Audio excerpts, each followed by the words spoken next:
The story begins with our protagonist named Ark, waking from his slumber. He has no clue where he is, and is shocked to see that he is in a suit of armor. After calming down, he realizes that he has seen this armor before. In great detail, he lists parts of his gear and their attributes, including fire resistance and mana regeneration to name a few. He is also very familiar with his sword, which he says strikes as fast as the lightning it is bathed in. The reason he is so familiar with the gear is that it belongs to a character he plays in a game. He remembers falling asleep while playing, but believes that everything feels way too real for this to be a dream. He notices that even though he is wearing so much armor, he hardly feels the weight of it. Ark begins to test out his abilities and notices that they are stronger than he remembers. He also finds that he is able to use magic abilities he was not able to when playing. Feeling powerful, he decides to put his skills to the test, but thanks to a rumbling stomach, he decides to eat first. Ark tries to use a teleportation spell that allows him to teleport to places he has already been, but it fails since he hasn't been anywhere yet. He gets around this by using a different spell that allows him to teleport in a short range. He stops by a large body of water and sees his reflection. Ark is surprised to see that his face is just a skull, and remembers that he had chosen a skeleton as his avatar. He fears that townspeople will see him as a monster, and he intends to avoid causing any type of commotion by keeping his helmet on whenever he is around others. As he walks through town, he makes note of how this world seems to be more medieval, and not have much fantasy. He catches the scent of some delicious-looking food, and realizes that he needs to find a way to make money. He continues to wander and listens in on the end of an argument. To his delight, he sees that there is a bit of fantasy in this world after all, when he tries to follow the elf, but loses her instantly, and finds himself in front of a mercenary guild. He remembers from the game that he can earn money from completing quests given by the guild, but only after acquiring a mercenary license. The clerk tells him that in order to get the license, he must complete a trial by hunting 3 of either beasts, monsters, or bandits, and return with proof. Ark sets out on his journey, and the man at the desk comes up with a deep backstory for him, one that says Ark is forced to do mercenary work to pay for his sick child.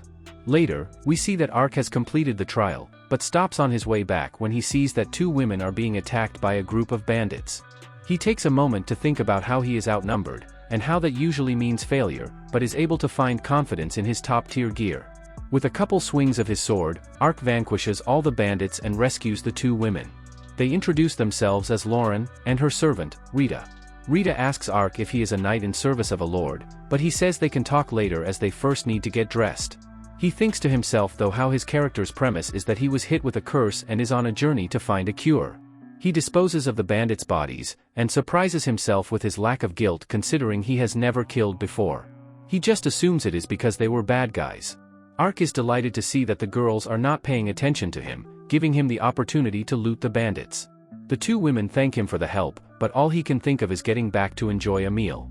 On the way back, they thank him again, and Ark notices Lauren's admiring glare as he formally introduces himself. He arrives back at the guild, and the clerk informs him that he should always remember to take the rune stones from any monsters he kills as they can be turned into magic items and weapons.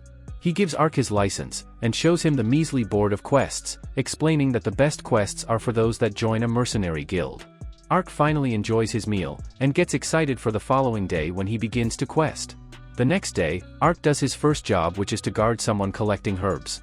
He makes his way to the house of the young girl who posted the job on the board, named Marka, who was shocked to see such an imposing person at her door. Ark then explains to us that his reason for choosing such a mundane job was so that he would not risk exposing his identity by bringing too much attention to himself.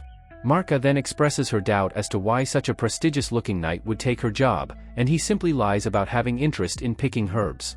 He also accidentally says out loud that it is a perfect early game quest to start with. Marka is in a bit of a hurry, so the 2 set out on their quest. As they walk, Ark questions her urgency, and she explains that she does not want her mother to find out. Marka's father had died 2 years ago, and picking herbs was his job, so now she wants to help her mother out by doing it instead. Ark is astonished by her nobility, thinking how he was only playing video games at that age, and how he actually never stopped. Marka begins to examine nearby plants, when Ark notices movement in some bushes. He approaches with caution, to find a small squirrel-like animal that is injured. Ark attempts to use a healing spell for the first time, and successfully heals it. Marka notices how the animal seems to want to follow him, and recommends giving it a name. Ark seems to be very bad at this, as he attempts to name it fried tofu, or tempura.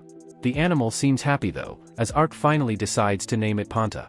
Back at the village, a hunter is extremely concerned as he warns of a mysterious monster much more different than the wild boar that typically roamed the area. Marka's mother Sienna arrives, and one of the hunters explained to her that he had seen Marka leave the village. He also mentions how dangerous it is to be in the forest now, but she shouldn't worry too much, as he saw Marka leave with a knight. We then see Marka and Ark arrive at their destination, the Kabumi tree. As Marka approaches the tree, she is attacked by a ferocious monster. Ark manages to rescue her seconds before being crushed, but must react quickly when the monster spews poisonous frog from its mouth. Ark analyzes his opponent, and determines that it is capable of spitting fog, has paralyzing claws, and can petrify. The battle rages on, and Ark must use his shield's abilities to avoid being petrified. When he finally gets a chance, Ark uses a powerful combat skill called Judgment, to pierce the monster, ending its life. He is once again surprised at just how much damage he is capable of doing. Marka is extremely impressed, and says that everyone in town will want to celebrate Ark's spectacular victory. Of course he would like to avoid any kind of attention at all, so he asks Marka to keep this victory over the monster a secret, and she agrees. Ark then notices a ring around the monster's leg, that disappears before he can examine it. Later, the two arrive back at the village, and Ark gives the villagers a boar as a gift. Siona arrives, and hugs her daughter. Ark apologizes for not stopping her daughter, and requests that Marka not be scolded as he has never seen a child who cares more for her mother. She then hugs her daughter again and thanks Ark. The hunters asked if they had seen a ferocious monster on their quest, but of course he lies, and says they didn't. They all say their goodbyes, and Ark leaves with his new pet. Elsewhere, we see warriors in a fierce battle against a similar monster. After the monster is slain, the leader of the group is briefed on the many casualties that they suffered, including 15 deaths and 38 injured soldiers. It is also brought to his attention that there had been an identical monster that was killed. They go to the corpse left by Ark, and are amazed to see that it had been slain by a single blow. They are more impressed to find that the blow had been delivered by a single person. They have no clue who could have done such a thing by themselves, but believe that the person must be a god, or perhaps even the devil himself. Back at home, we see Ark talk to Panta. He would still like to keep a low profile, but has the urge to eventually try a more challenging quest. A few days later in a cave, we see a group of bandits run away from Ark, as he has just decimated their entire group. He finishes off the bandits, and thinks to himself how happy he is to be completing casual quests to cover his daily expenses. He finds her stash of gold, and takes some loot, but also sees a couple cages and thinks nothing of it.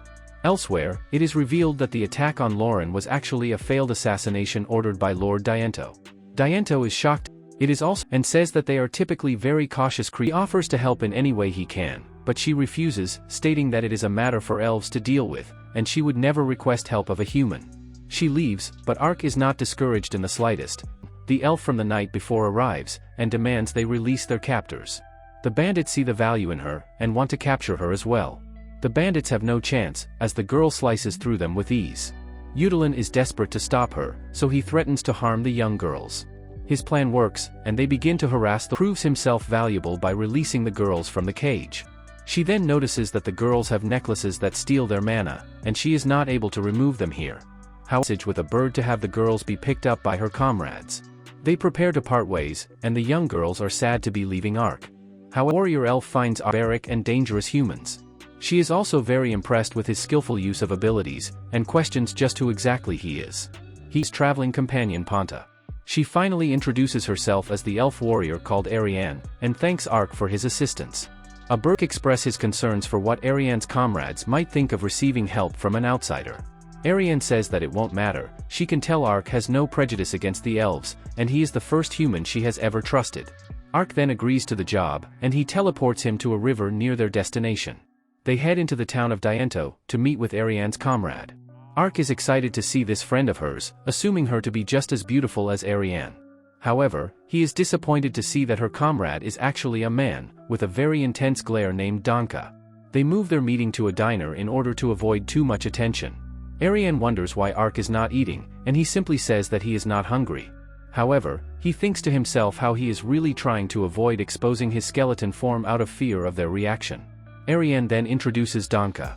He is a warrior elf just like her, and he comes from the same force she does. Ark attempts to exchange information with Donka, but he simply ignores him, focusing on the food instead. Ark is further insulted when Danka asks, "What is it doing here?" while pointing at him. Ariane goes over who Ark and Panta are, and how they have helped her so far, and Danka finally acknowledges how Ark may be of use. He then reveals the base of operations that they will be infiltrating to rescue the slaves. They decide that it would be best to wait till later in the day to start the mission, and Ark says that he will use that time to take care of urgent business. After Ark leaves, Danki says he is surprised to see Ariane trust an outsider. She says that if not for Ark, she definitely would have been captured, and believed she is a failure as a warrior, especially when compared to her sister, Ivan. He questions if Ark can be trusted once more, and Ariane tells him not to worry. Nearby, we find that Ark's urgent business is actually going to buy several dishes, and eating with no one but Punta around to see. Elsewhere, we get a glimpse of the dire conditions that the elf slaves are kept in. They believe that someone will come to rescue them, but are only mocked. Later, the trio begin their mission, as we see that someone is watching them. Ark is surprised to hear Ariana express her plan to eliminate any enemies she encounters. She recommends that they move further away so that Ark can use his teleportation spell without the light being seen. However, he says that won't be necessary, and uses his short-range teleportation on the three of them instead, which impresses the elves. Thanks to her curvaceous figure, Ariane has difficulty sneaking in through a window. After squeezing through, she is annoyed to see that Ark just teleports in, but he says she need not worry as they looked away from her embarrassing moment. They make their way through the building to discover that two men have recently been killed, indicating that someone had just broken in before them. They decided to split up in order to investigate further. Ark finds more bodies, and is attacked by the other intruder. However, the intruder's attacks prove to be powerless against him. Ark is delighted to see that his opponent is not only a ninja, but a furry ninja. The ninja sees Panta, and apologizes for attacking, saying that befriending a spirit creature proves Ark is not malicious.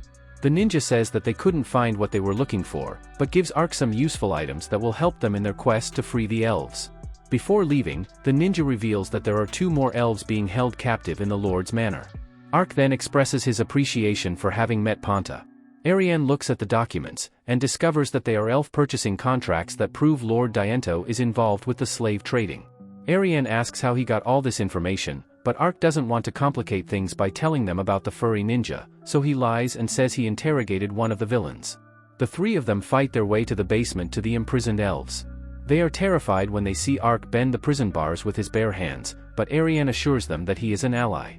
Ark then teleports everyone outside, and removes the cursed necklaces from the elves. Danka grows even more amazed by Ark's skillful ability use, and begins to wonder just who he really is. He then decides to take the elves home, while entrusting the rescue of the rest of the slaves to Ark and Ariane. As they prepare to teleport, Ark notices her looking at him with admiration, but she says it's nothing. One of the girls is concerned for them going alone, but Danka says to not worry, since they will be able to sneak in with ease. They then watch in shock as Ark and Ariane cause part of the building to erupt. In the castle, we watch as Diento torments the two elves, while forcing his son to watch as punishment for failing him. Ark's plan to sneak in quietly fails instantly, as they are spotted by two guards. After running away, they manage to hide in plain sight, thanks to Ark's armor. Diento is warned of intruders, just as Ark and Ariane make their heroic entrance. Ariane greets Diento with a kick, and Ark intimidates Eudolin, unintentionally revealing a hidden room. Ark tries to tell Ariana of his discovery, but changes his mind when he realizes he is interrupting her work. Diento tries to intimidate her into stopping, and Ark wonders if she is going too far. However, Ariane says that he had broken the treaty first, and must now pay. She then lets the two elves have their turn, and we listen as they make him pay dearly. Ark leaves the rest of the fight to Ariane, as he has more urgent matters to tend to. The two elves leave, and Ariane finds Ark with Panta, happily collecting bars of gold. She questions what he is doing, and he says that he has thought of a brilliant plan. He explains that by taking their gold, the abduction syndicate won't have the funds to rebuild their organization. She is impressed, and he can't believe she actually believed them. As they leave, they noticed explosions elsewhere in the castle. Ariane explains that no other elves would be there, and Ark thinks to himself that it must be the furry ninja. After getting to safety, Ariane gives him his relatively humble reward for fulfilling his contract. Ark explains that he has not yet decided on what he will do next, and she requests for him to go to the elf lands to continue helping her rescue elves from slavery. Ark continues to display his love of fantasy after hearing about the land of elves. His only concern is if the elves would welcome an outsider, and she explains that they must first get permission from an elder. However, she reveals that at the very least, Ark must remove his helmet in the presence of the elder. Ark reveals that he fears she may turn on him if she were ever to see his face, but Ariane swears to never do so. He shows his skull, and tells her that he doesn't know how it happened, and believes it to be a curse, thinking to himself how she wouldn't believe if he told her how he is actually his character from a video game. She then explains that since he has already done so much to help her, she will guarantee that his secret will be safe among the elves. Furthermore, she believes that the elder may have some information on how to lift the curse. They agree to travel together, as Ark thinks to himself how odd it is to embark on a journey to lift the curse he made up as part of his character's background. Later at the Kingdom of Roden, we see King Carlin, and his son Sect and Dakars, and daughter Uriarna, discussed a recent incident involving Diento. Sect says that he heard it was the elves, and he believes that it would make sense considering rumors that says Diento had been involved in elf slave trade, which violates the human-elf treaty. Dakars is critical of his brother's suggestion, which prompts Sect to question why he would stand up for Diento. The king stops the arguing, and asks his daughter for her thoughts. Uriarna believes they should ascertain the truth quickly, and arrange to speak with the elves. The king agrees, and asks his daughter to make arrangements to meet with them. Their meeting is adjourned, although it is clear both princes have their own agendas. In the woods, we see that Ark and Ariane have taken a break on their journey. Ariana informs Ark that they are 2 nights away from reaching their destination, when her stomach begins to growl. Ark leaves in search of some food, and Ariane fights the urge to touch Panta as she does not want to wake her. Ark returns to find that Ariane and Panta are having a bonding moment. They decide to prepare their meal, and Ark informs Panta that he will also be partaking in the fuzziness later. Later, we see that they have finally arrived to the elf settlement of La Latoya. The gate to the elf village opens at Ariane's request, and Ark can't help but have a fantasy overload. She asks that he wait as she goes to get permission to meet with the elder, and Ark does. After much time passes, Ariane returns, and they make their way to meet the elder. The elder introduces himself as Ariane's father, Dylan, and her mother, Glennis. Ark is shocked to hear that they are actually her parents, and even more shocked when her mother says she is 179 years old. Dylan thanks Ark on the behalf of all elves for his assistance, but then expresses his displeasure for his daughter attacking a feudal lord's palace. Ark comes to her defense, and explains everything to the elder. Dylan finally understands, but says that he will now have to explain it all at the meeting of the elders in the town called Maple. Ariane says she will accompany him, and Dylan remarks that they must bring the trafficking contracts to their attention as well. Glennis brings dinner for the group, but Ark is a bit hesitant to eat. They all reassure him that there is nothing to worry about, and he removes his helmet to eat. The next morning, we see Ark along with Panta wake up, and they are informed that Ariane and Dylan have left for the day. We then see the two as they take a transport circle to Maple. The meeting is led by the chief elder, Brian, and prepares to hear Dylan's report on the investigation into the kidnappings. Back at the village, Glennis gives Ark a tour. The elves of the village whisper to each other about Ark's appearance, and question their own safety with a human nearby. Just then, a couple of the girls Ark had rescued earlier recognize him, and express their gratitude since they are all better now. Glennis watches with great admiration, and says not to worry, when Ark apologizes for the interruption.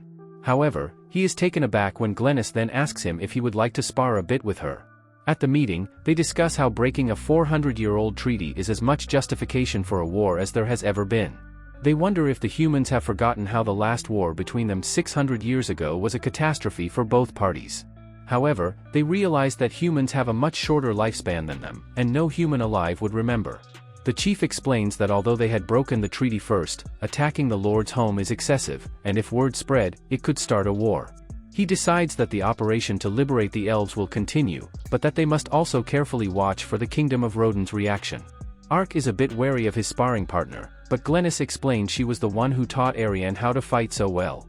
She also says that dark elves like her are blessed with physical gifts. And lastly, she says that if he plans to travel with her precious daughter, he must be tested first. Throughout the match, Glennis gives him helpful tips, and Ark realizes the benefits of learning how to sword fight. As Ariane walks home with her father, he explains that he wished they had time to see her sister, and break the news that she will be getting married soon. Ariane is in disbelief as she recalls how her sister has always been addicted to combat, and would always say she would never marry. Just then, her sister Evan aggressively greets Ariane, hardly even acknowledging her father. Ariane is curious about her sister's soon-to-be husband, and Evan lists all his great qualities. Evan then becomes curious about Ariane's love life. She is embarrassed and says there is no one, to which Evan says that if there were someone, they would have to be stronger than her. After Glennis beats Ark once again, he realizes that high stats can only get you so far. They head back home, where Ark and Ponta take a long-awaited bath. He is glad to finally be able to wash away all the sweat he has worked up, but then realizes that his body is actually incapable of producing sweat. In another room, Ariane gets undressed, and heads to the bath, where she walks in on Ark, causing a commotion. Later, Dylan says he wants the higher Ark to assist Ariana on her journey to rescue more of their people. However, as he does not have much in the form of payment, he offers information on something that may lead to breaking the curse on Ark. He explains that there is a spring near Lord Crown, that is said to be able to break any curse. He goes on to explain that Lord Crown is a great tree that grows where one of the strongest dragons makes its home. Ark thinks to himself how the curse-breaking stuff was something he made up as part of his character's background for role-playing purposes. However, Ark tells Dylan that the information will be of great use, and will more than suffice as payment for his services. Later that night, Ark begins to question if his skeleton body might actually be a curse, and thinks of spells that could undo it. He decides to give it a shot, and test it out on just the tip of his fingers. He uses the spell, and screams from shock as he watches his skeleton hand turn into a normal hand. The next morning, we see Ark and Ariane on the way to Olaf, as that is where they will find the individuals listed on the trafficking contract. He thinks about how he was able to confirm his skeleton body is a curse, and how a spell was only able to lift it temporarily. That night, they discuss their plan to cut through a forest to reach their destination faster, but their waitress warns that it is much more dangerous than usual. She explains that haunted wolves have attacked 10 people in just the last few days. However, they are confident they can handle any monsters between the two of them. In Olaf, we see the princess in such a hurry to go to the Grand Duchy of Limbo, that she has chosen to go without many guards. As she leaves, we see someone watching her from the shadows. In the forest, Ariane explains to Ark how the haunted wolves are known for having beautiful fur, that when woven into veils, are an amazing gift for brides. She considers getting it for her sister, but realizes they don't have time for such things. They encounter a pack of wolves, but are surprised to see that they are only illusions. Ark now remembers more about them, and explains how they create multiple illusions of themselves in order to confuse their prey. The wolves' attacks seem endless, as Ark is impressed with Ariane's display of experience from being a warrior for many years. Ark doesn't totally have a grasp on his range skills and magic yet, so he decides to avoid the pack, and go directly after their leader. However, he notices a red ring around its ankle that he has seen on a previous monster, and attacks that instead. The wolves instantly become disinterested and leave. Ark explains how in both cases, red rings were on monsters that had been found in areas they are not usually in. Ariane then requests to take a moment as it would be a shame to just leave the wolves' tails there, and Ark agrees to take a break. Elsewhere, Uriana thinks about how her brother Dakars is likely involved with the elf slave trade, and her other brother Sect has ambitions for the throne. She feels very uneasy for her mission as she knows they will somehow get involved. Just then, their carriage comes under attack. Back to Ark, he thinks about how all his strength is being wasted as he doesn't know how to use it properly, and contemplates asking Ariane for some training. Ponta senses something, and begins to lead Ark somewhere. Back at the carriage, a mysterious figure attacks Uriana and her servant, taking both their lives. The mysterious organization of cloaked men congratulate each other on a successful mission. They make the scene appear as if bandits had committed the crime, and take Uriana's belongings. Just then, a very upset Ponta appears, and they decide to kill her. However, Ark arrives, and ignores their feeble attempts at hurting him, while thinking about how if it was a game, revival of another player would be welcome. In this world though, he believes it might bring too much unwanted attention. The wolves from earlier reappear, and they work together to handle the attackers. He chooses to ignore his doubts, and attempts to revive the princess. If he had been late, there is a chance that he would not be able to revive them, but tries anyway. As he revives everyone, Uriana wonders if he is some type of angel. Later, the girls awake to find that everyone has been revived, except for a couple soldiers that had been too badly injured. They can't imagine what could have revived them, and assume it must have been a miracle sent by God. Uriana uses this moment to inspire her guards, with an impassioned speech about the gift they had been given, and how they must move forward with the mission. At a safe distance, Ark wonders if he had made the right decision as he just realized that she is royalty, and reviving her is probably going to be historically significant. He meets back up with Ariane who has finished collecting fur, and the two head to Olaf. Once there, they witness a young lady being bullied. However, the girl takes care of one guy, and requests that the rest just all attack at once. Ark considers offering a hand, but sees that the girl has it under control. She locks eyes with Ark, and he begins to panic as she approaches. She is pleased to meet him again, and Ark is shocked as he realizes that she is actually the furry ninja. She explains that she had been on a mission to rescue her beast people comrades that had been captured by humans when she first met Ark.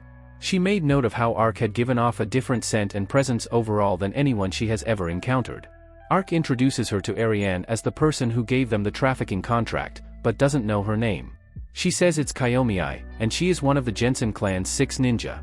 Ark's love for fantasy emerges again as he thinks to himself how fate has once again brought the free ninja to him. Kiyomiai remembers that Ark called her a ninja when they first met, and would like to know why. In his mind, he thinks how it was because it's pretty obvious, but can't say as ninja are not supposed to be part of this world. He pretends it's because some spies just like her call themselves that. She explains that it is a secret name that her clan has given themselves, and that must mean Ark comes from the same country as their founder. He would like to meet the founder, but she says he is not around anymore, and was alive 600 years ago. Ark thinks to himself that another Japanese guy must have found himself in this world 600 years ago. Kiyomiai then asked that Ark help burn freeing her beast people comrades. She offers intel on the whereabouts of elf slaves in return, but he says he is currently under contract with Ariane. Ark asks if it would be okay, and Ariane can't help but recognize their similarities. The two then both agree to help her out. Back at the castle, it is revealed that Dekars was the one controlling the wolves, and is upset to hear that his sister Uriana may still be alive. He wants to stop her from reaching the negotiation with the elves, and wants to find out who ruined his plan. Dekars wonders if whoever did it will be coming after him, and his general request that he go to a safe house he has prepared. Back in the forest, Kiyomiai mentions that her clan's founder's name was Hanzo, and this confirms Ark's assumption that he must have been from Japan. Jealousy overtakes him as he thinks how Hanzo appeared in this world alone, creating a ninja clan, and having his legend still known 6 centuries later. Kiyomiai leads them to the largest slave market in the capital. We get a glimpse inside to see that business is going well, and the workers believe Prince Dekars will be pleased. Ark is confused to hear that Kiyomiai wants them to attack enough to cause a distraction, and retreat immediately after. She explains that their attack is actually just a decoy, and that simultaneous attacks will be launched by her comrades on the other 4 slave markets in the capital. As they are only part of the decoy group, she realizes that they won't be able to rescue that many, but Ark says he wants to help fight. She doesn't think it's a good idea, but is surprised to hear that Ark can use teleportation magic. She is familiar with it since the founder is said to have used it, but called it spacetime ninjutsu. She has new confidence in the mission, and agrees to their help, revealing that the attack is to happen that night. Ark reveals that they must then prepare for battle, and so they eat, as war can't be waged on an empty stomach. After their meal, Ark continues his preparation by purchasing a disguise for only 13 gold, but Ariane says it's creepy, and he must have been swindled. He says that is not so, as the price reflects its impressive cultural significance, but is stunned when he gets no backup from Panta. Kiyomiai arrives with another member of the Jensen 6, Gomen, who stares at Ark until they begin to fight. Their fight would turn to mutual admiration, as they seem to feel some kind of kinship. The plan is for Kiyomiai and Ariane to strike from the rear, while Ark and Gomen conduct a frontal attack. The guys handle many of the guards, but reinforcements continue to fly in. Ark knows that his role is to create a distraction, so he decides to use some flashy magic without restraint, warning Gomen to not get caught in its wake. His idea works, as the guards begin to call for more reinforcements. Ark decides to close even more, but it seems as though the pair's magic and ninjutsu have a cumulative effect, causing more damage than anticipated. Ariane notices from a distance, and feels that a certain cocky skeleton must have just gotten an unscripted burial. Elsewhere, we see as Dekars is informed of the attack on all the slave markets, and he decides to send even more reinforcements. Thanks to Ark's distraction, Ariane and Kiyomiai are able to infiltrate the rear easily, when Panta spots a couple guards. Kiyomiai takes care of them, and Ariane is impressed to see her ninjutsu for the first time. They continue to fight their way to the lower level, where they are finally able to release the slaves. Outside, Ark emerges from the rubble, and is glad to see that Gomen is also fine, as he has turned his body into metal. Ariane and Kiyomiai arrive to reveal that they have gathered most of the beast people in the hall, but have yet to free those in the furthest building. Gomen stays behind to handle the reinforcements, as others go on to complete the mission. The trio's amazing fighting abilities are on display, as they arrive to free the remaining slaves. However, they all become very uneasy by a stench coming from one of the cells. One of the slaves explains that the second injury couldn't be sold, so they were left there to rot. Kiyomiya expresses her remorse for not being able to do something sooner, but they must continue the mission. Reinforcements arrive, and begin battle with Gomen, as the trio rush to gather all the slaves. Once they do, Arc teleports everyone outside, and Kiyomiya explains that the slaves at the other markets have been freed as well. Ariane then questions if Arc will be going, and he says yes, as he has decided to put an end to it. Gomen is beginning to wear down, when Arc arrives, and proclaims that it is time for them to completely wipe the disgusting institution away. They use their abilities in tandem, and wipe out the remaining guards. Those that could not be saved are then given a proper goodbye as their mission comes to an end, and Kiyomiya vows to become stronger so that no one else will ever suffer like they had. Dekars is furious when his general Cetrian explains that confusion amongst the royal army has caused them to have no information on the status of the battle. Dekars decides to check for himself, however Cetrian says he need not worry, as he punches a sword into his chest. Sect arrives, and praises Cetrian on a job well done. Cetrian explains that despite the loss of the wolves and men to the mysterious knight, the Uriana situation is also going as planned. Sect then reveals that they will announce that Uriana was killed in a scheme arranged by Dekars, and proclaims that the throne of the Rodin kingdom is now his. Later, the group confirmed the success of the mission, as Arc once again grapples with Gomen, and they proclaim what a splendid friendship they have. The girls assume it's because they have many similarities, and notice some of their own as well, when Kiyomiya again promises to become much stronger in order to save many others. Kiyomiya expresses her gratitude for their help, but realizes she must now give the information she had promised. At the Grand Duchy of Limbo, Uriana arrives, and meets with her sister Evan, who is surprised that she had heard news of her being slain by Dekars. Inside, Uriana is told everything, and she wonders what proof was found against Dekars. Evan reveals that when his body was found, he had the necklace she received from their mother that had always worn. The timing of everything only makes Uriana more skeptical of her brother Sect. Evan would like to inform their father of her survival, but Uriana would like to keep it a secret for the time being, as it will make it easier for her to carry out her current duty to speak with the elves. Elsewhere, Kiyomiya goes on to explain that those listed on the trafficking contract have taken the enslaved elves to the Holy Revlon Empire, much to Ariana's shock. Later, Arc wonders what is so surprising about the nation, as Ariane has been very serious since hearing its name. He laments for a moment how his offer to help her a bit has become a full-blown international trip, but eventually, he and Ponta get excited again for another exciting adventure. We then get a glimpse into the imperial capital of the Holy Revlon Empire. The Emperor, Domitianes, is informed of Prince Dekars' death at the hands of his own brother, Sect, and he is in disbelief that he would die even after giving him the rings, though he is pleased to hear that Uriana has died just as planned. However, it is revealed that their rings had been destroyed, making the wolves useless, and that someone else must have killed her. Domitianes then asked of a man named Fumba, and his informant reveals that his plan to bring the nation to ruin is progressing smoothly. We then get a glimpse of the mysterious Fumba, as he watches over a large monster being controlled by a red ring. But that's where the video ends. I will be doing a part 4, so make sure to subscribe to not miss it. Thanks for watching, and I hope to see you next time.